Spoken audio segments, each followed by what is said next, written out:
பாதுகாக்கப்பட வேண்டும், இல்லைன்னா போராடுவோம். யாரை எதிர்த்து போராட போறீங்க? உங்க கூட்டணியை தானே போராட போறீங்க. ஆக இது முரண்பட்டான ஒரு ஆட்சி நடந்து கொண்டிருக்கிறது. நிச்சயமாக வீட்டுக்கு அனுப்பப்பட வேண்டிய ஆட்சி என்பதில்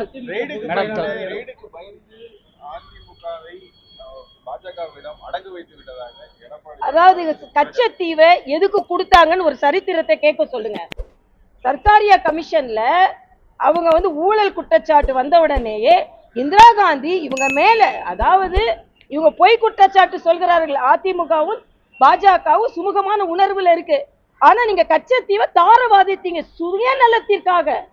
தங்கள் மீது ஊழல் குற்றச்சாட்டு தாங்கள் தண்டிக்கப்பட்டு விடக் கூடாது என்பதற்காக இந்த நாட்டின் உரிமையை, தமிழ்நாட்டின் உரிமையை எடுத்து நீங்க இலங்கைக்கு கொடுத்தீங்க. ஆக தமிழ்நாட்டின் உரிமையை பாதுகாக்க வேண்டியது இப்ப நாங்க தான். இன்னொன்று நான் பட்டவர்த்தனமாக சொல்கிறேன், தமிழின